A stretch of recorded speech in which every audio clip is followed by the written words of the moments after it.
Peter, with great power comes great responsibility, and you are not going to be able to have a steady, healthy relationship without risking their lives. So don't even think about boning Gwen Stacy or MJ or Betty Brand or some other delivery guy or whatsoever, because that ain't going to happen. Okay, Peter? You listen to me, mother...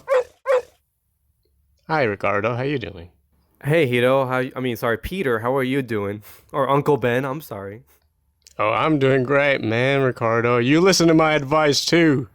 Okay, Don't Uncle even think Hito. about don't even think about boning whoever with your special spider tingling power, The okay? the Peter Tingle. Peter Tingle. Yes. Peter Tingle. Keep that in your pants. The web shooter. Yeah, the web shooter. There was a weird joke in that movie, wasn't it? When he was trying on the black suit and he's like, it's tight around web shooter. It's like, did he just Yeah, Stan Lee originally wrote Spider-Man as like a metaphor for puberty, so I wasn't entirely shocked about that. So, hello everybody. And Welcome to Minority Opinions podcast, where two dudes from different cultural backgrounds talk about movies. I'm Hito. and I'm Ricardo. And by our little quip earlier, you could clearly tell that today's episode is based on Spider-Man Far From Home. Yes, Spider-Man, which I saw twice already. I've seen once. I saw it earlier than most of you. I'm not boasting. I'm not trying to be a douchebag. He is. It's just a fact. When did Spider-Man get released in Japan? June 28th. That's strange because in the United States it came out July 3rd? 2nd? Oh, no, that Yeah. was midsummer. But it's kind of strange. Like, usually Japan gets their movies like 3 months after or 4 months after we get it. Yeah. I don't know what it is. Apparently, it opened in China and South Korea on the same day as well. So maybe it was a sort of a Asian package deal or something. I don't know. Maybe the Japanese love Spider-Man the most of all the heroes. We do. We seem to like Spidey a lot, even though not many people went to see Spider-Verse. It's strange. I know why. Why? Tell me why. Let's just say Japan's favorite superhero isn't Hawkeye. Not Hawkeye. Falcon. Okay. I'm jo- Oh. Yeah. I mean, yeah. So, okay, as a conclusion, what we came up with, Ricardo and I, Japanese people are racist. Period. Because they didn't go see Spider-Verse, which is the best Spidey movie ever. Yeah, terrific film. God damn it. That's a fact. It is a fact. Oscar-winning film. Yes, the only Spidey film to win an Oscar, and people here didn't go see it, so them. All right, let's talk about Spider-Man Far From Home. So this is going to be a spoiler-free discussion, right? Although we are going to touch on what happened in the end of Endgame, because it's impossible to talk about Of course. this movie. And you had almost like 5 months to see Endgame, so Yeah, if you haven't seen it yet, that's on you. It's your loss. that's your fault. Far From Home, it picks up right after the events in Endgame. Peter's back in high school, and I like the fact that I like the way they address Yes. what happened during the 5 years. They call it The the blip. blip, the Thanos is snapping. So Peter just wants to have a nice summer vacation with his friends.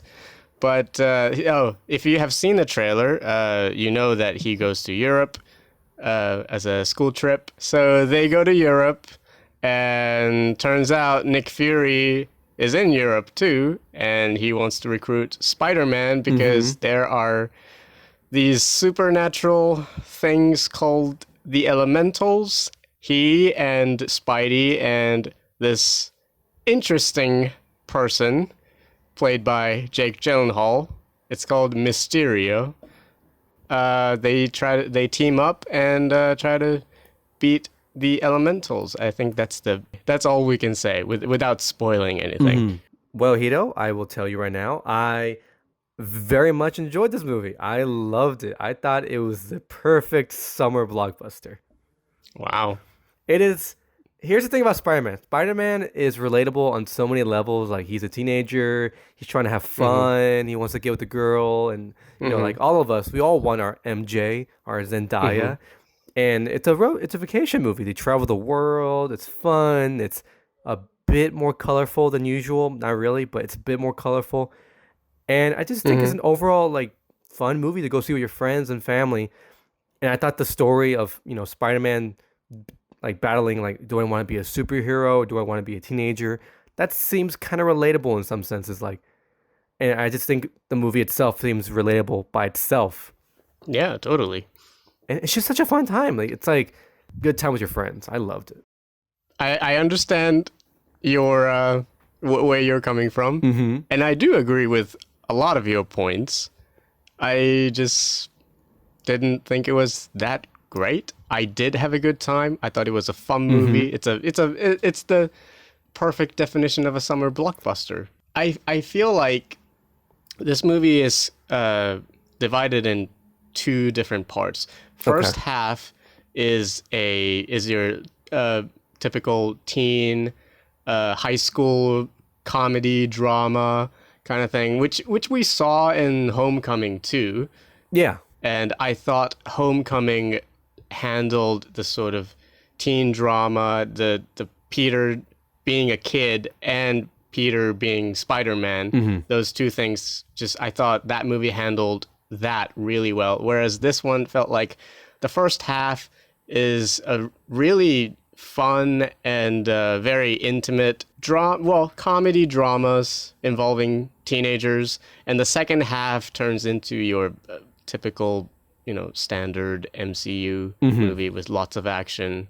Every time there was an action set piece, I kept wishing, I wish I was spending more time with Peter and MJ and Ned and all the, his gang, instead of watching this nonsensical digital pixels. Yeah.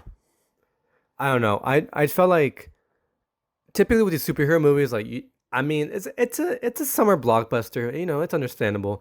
I just feel like with these Marvel movies, every time these movies come out, there has to be like a bigger and bigger spectacle, right? Yeah. And yeah. after Endgame, which was like like a galactic wipeout, like how do you get bigger than that? Yeah. In like this movie, I thought, okay, maybe they're gonna tone it down a bit with the action and maybe focus more on like the after effects and maybe set up the future of the MCU. But Marvel's like main to go to is big battles and spectacle at the end. So I'm not really shocked, but I'm like, I still understand like your point saying like giant pixels and daylight fights, which I'm not. We'll probably get into that. They really need to step up their daylight battle sequence game, because it just looks so flat. I feel like one of the things they could change, like I feel like this is where Guardians of the Galaxy does way better. They need to try to add more color to the set pieces. Because like Spider-Man, yes, he's red and blue, and those colors like pop out. But like for example, Guardians of the Galaxies, whenever they Guardians of the Galaxy, when they travel to different planets, those planets are usually like weirdly colored, like reds, oranges, purples, and they strike out and pop out, which is like why it keeps seem more memorable. But in Spider-Man, he goes to like a lot of cities that are like gray cement, brown, like a light beige color, and it doesn't look really popping or spectacular. I don't know. It makes it dry and boring almost.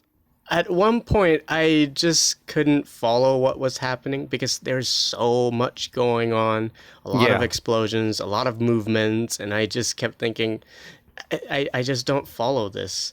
And because the color palette is so boring, I just kept sort of switching off and just like, yeah, I'm watching things. I'm not invested. Can we go back to the whole Peter having a crush on MJ and the Ned and Peter doing the wonderful handshake and all that teen stuff? That's what I kept thinking about. I will say though, there is a sequence at the warehouse that blew my mind. Oh, I know exactly what you're talking about. The concrete one. In Berlin, Uh-huh. there's a sequence at the warehouse that just I thought were visually striking and amazing. Well, should we talk about the Jake Gyllenhaal as Mysterio? Yeah, because I thought he was great. There's a scene, he does a speech, he has a monologue Yes. that in other movies, other superhero movies, that would come off so cheesy. But he sells that monologue. I had a blast watching him playing this character. And I thought all the performances were great overall. Yeah, I primarily liked everybody. Like, I think his name is Ned. Ned and Peter, you totally buy that they're best friends. Like, Yeah. there's like small moments where like they're doing that secret handshake and like he turns away for like a second, but they're still doing it. You're like, damn, Yeah. that's how close they are. And then the white girl who dates Ned, like, hey babe, yeah babe, what'd you think? What'd you think of Zendaya? I really liked her in this. Really? Yeah, I thought the movie gave her more to do because in Homecoming she was sort of the Edgy, what's that? Yeah, edgy sort of deadpan girl who stoic just all says time. yeah, and throws one-liners every now and then, but she was in the background because Peter had a thing for another girl. But yeah, I thought in this one Zendaya, I thought she was great. I love the Peter MJ romance. That was so goddamn cute. Mm-hmm. I just every time they were on screen together, I was like, I just love this relationship. And one scene almost made me cry. I don't know why. Maybe that just shows how catastrophic my love life has been. No. But like there's a really lovely scene at the opera house. Oh yeah, I know exactly what you're talking about. I thought the best part of this movie was their relationship. And I liked, Peter's sort of uncle and nephew dynamic with the Happy Hogan. yeah, Happy Hogan and Jon I loved Favreau, of course. Jon Favreau and Happy and Aunt May have a Aunt May. thing, yeah, which I thought was cute. And I know this is a very straight people fantasy, because all these characters are straight, and I'm I sure get I'm sure there will be people who'll be like, well, like I'm so sick of this heteronormative depiction of relationships and whatsoever, and I agree, but goddamn. I just really liked all these relationships, and that I thought was the best part and the strongest part. Do you think we should get into spoilers now? Sure. Okay, Yeah, because I feel like we let's- can't really get into anything else but spoilers. Okay, so if you don't want to hear spoilers, which you've probably seen this movie by now, we're giving you the opportunity right now. Okay. All right. So Mysterio's a fucking liar. Mysterio in the video games and comics was he was a special effects producer in Hollywood. And one day, I forgot what happened. He got fired, and he pledged vengeance against like Hollywood and then like executives. And he was like, you know what? I'm gonna cause an illusion that like killed all of you or something like that. So he became Wow. He became Mysterio, and like the smoke. He would use a lot of smoke and mirrors. So he was one of the best villains for Spider-Man because instead of like using brute force, he would use like mind tricks and like trickery to make Spider-Man go insane. Yeah. So then when I saw the trailers for the Spider-Man, I was like, oh, I'm from planet A26. I was like, you're a goddamn liar, Mysterio. I know you. And all these articles came out like, oh, the possibilities of the multiverse. What does this mean for Spider-Man? I was like, dude, he is lying to you. He is holding you people he's holding some keys in front of you. He's like, look, multiverse. And everybody's like, oh my God, Jake Gyllenhaal, I believe you. And then in the middle of the movie, bam, plot twist, holograms.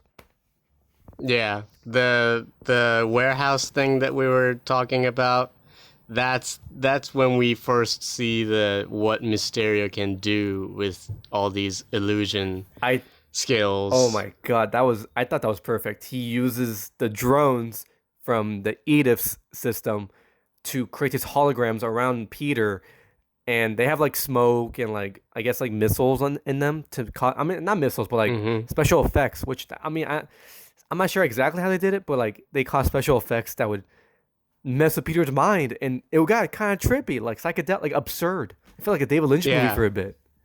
Yeah, and it also kept playing with our expectation too, right? Because at one point we see Mysterio getting shot by Nick Fury, and we think, oh, thank God, finally this is over. Nick Fury's got him, and then turns out Fury was actually an illusion, part of the illusion too.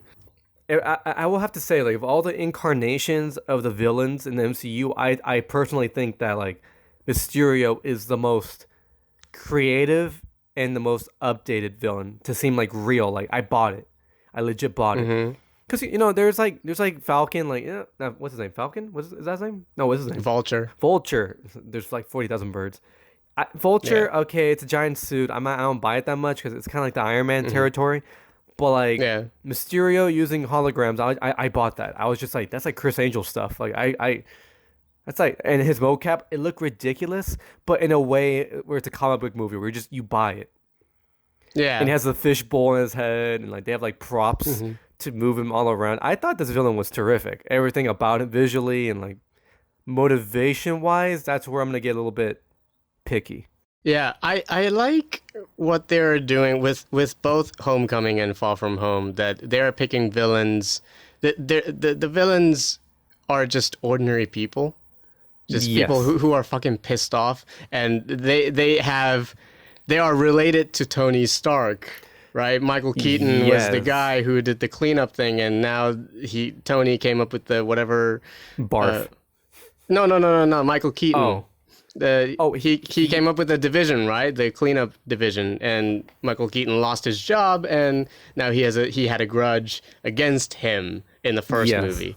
And in this one, Jake Gyllenhaal plays a guy who invented this illusion tech for Stark, and then Tony turned it into his what was his exact word? I think his exact word was therapeutic session something. Yes. Which we saw in Civil War, the beginning of Civil War, where was it? Yeah, Tony was giving a presentation at the MIT or something, and he called it barf. Yeah, and he just Steve Jobs it, and he just took credit for himself. Yeah, and he got fired.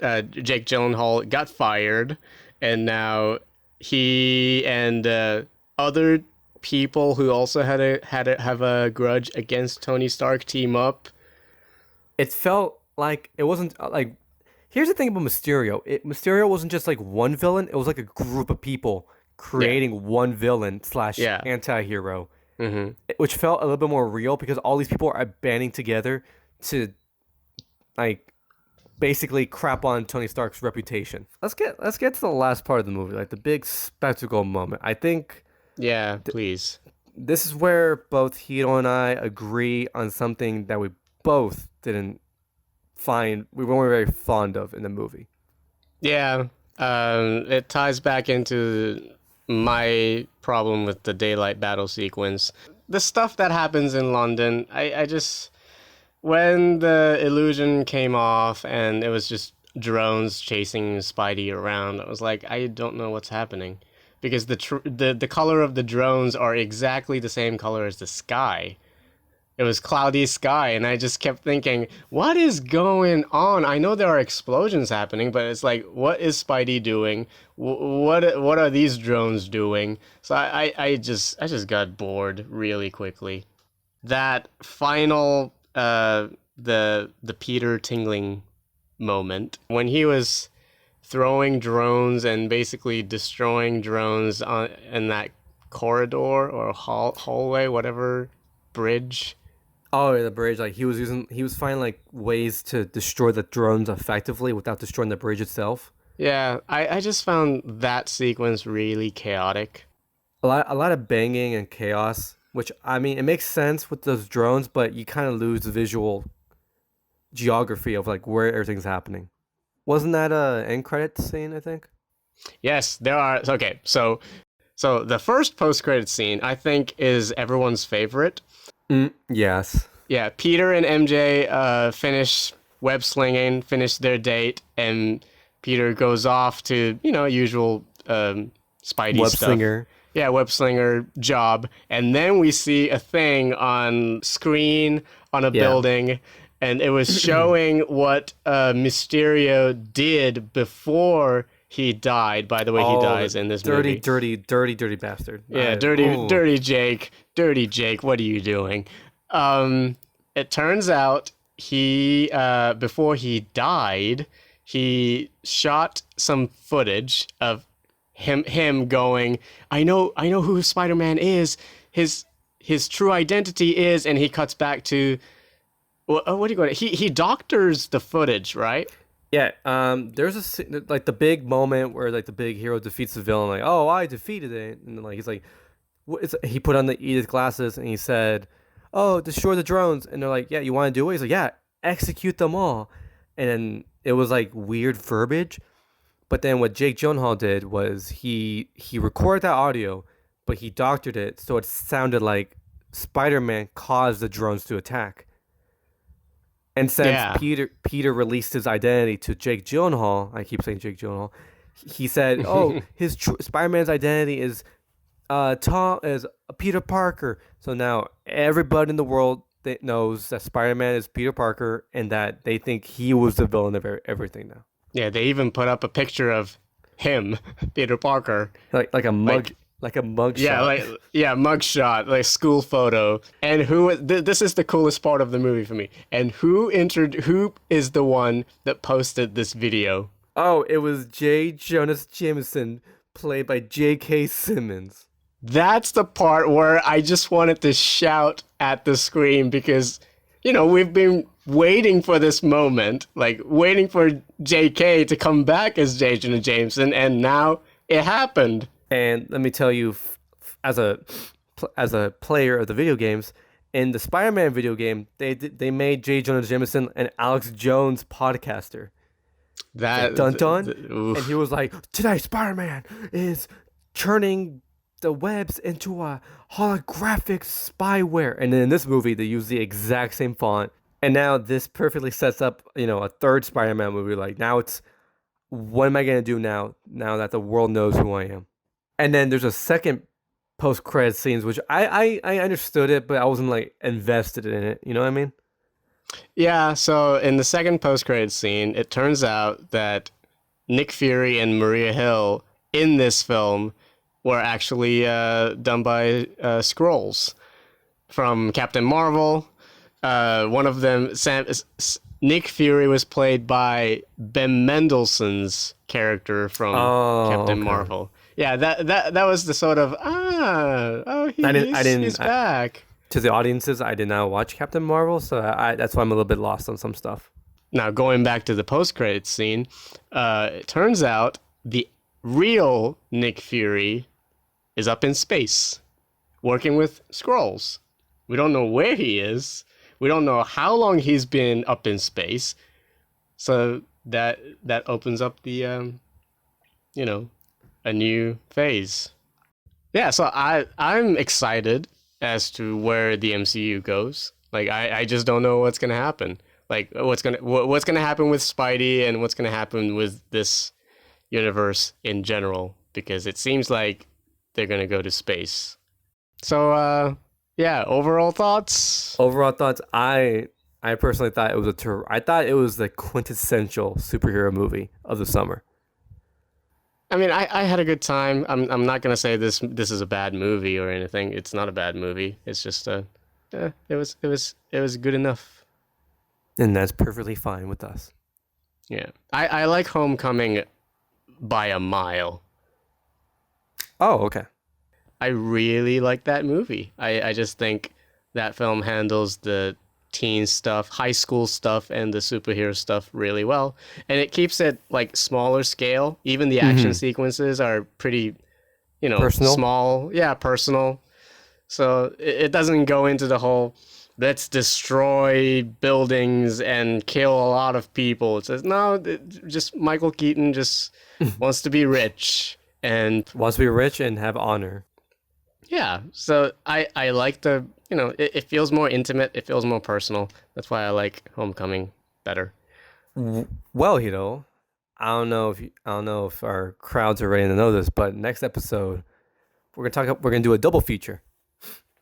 Oh yeah, and as in double feature, as in the segment we created, double feature, right? Yeah, I mean, double feature meaning like there's Hito and I, two people in the feature, which is like one movie. And what movie are we gonna talk about? Well, I'm sure we're gonna get a lot of heat for this, but we are gonna be talking about Harmony Korine's 2013 film Spring Breakers, bitches. Spring Break. It takes off Spring top and Break. throws into the crowd. Spring Break. We're definitely gonna go more in depth with that movie than ever before. I got black tanning oil. I got Scarface on repeat. Scarface on repeat. James Franco. Why do people idolize that movie so much? What? Why do people like put Scarface on a pedestal and like treat it like it's like a god movie? You know what I mean? I don't know. Just it's our primal desire. That movie shows, our primal desire to be wealthy and powerful and all that toxic masculinity shit. Yeah, I see a lot of men do that. I don't really see women talk about that movie, but like I see like a lot of like what's the word? Hyper masculine men be trying to be machismo and like, yeah, Scarface, like the world's in your hands. I'm like, that man was shot to death in a pool. What do you want about? Like, so I think that wraps up this week's episode. I'm very clumsy today, aren't I? Just my thoughts are all over the place. I feel like. I feel like it went well. Yeah. Yeah. I mean, my mind might be fucked up next week because of Midsummer, but that's because it happens. All right. Yeah, Midsummer. Yeah. I think you're going to talk about Midsummer in the next episode, right? Yeah. Yeah. So it's going to be Midsummer and Spring Breakers. Double feature. Double feature. And I might give my quick thoughts on Stranger Things Season 3. I'll probably finish it by then, maybe. Anyways, thanks for listening. Please rate us or give us a 5-star review or nice feedback on SoundCloud, Spotify, Google Play, some other podcast suppliers. We very much appreciate it. And I don't know if you're going to agree with this, but I'm just going to do it anyway. If you want to write us an email, you can send us a letter at minorityopodcast@gmail.com. No capital letters. It's all in lowercase letters. That's minorityopodcast@gmail.com. No hate mails, please. Only love and constructive criticism. Yes, love and constructive criticism are very much appreciated. But if you guys want to write us and talk about some things that we don't touch on, we can do that. So, yeah. And if you guys have any requests, we definitely try to appreciate it. Yeah, we very much appreciate it. All right, this show is, helping spread more words of film. So give us feedback, and we'll try to repel it back and share the love with everybody else. Thank you for joining us this week on Minority Opinions. Bye bye.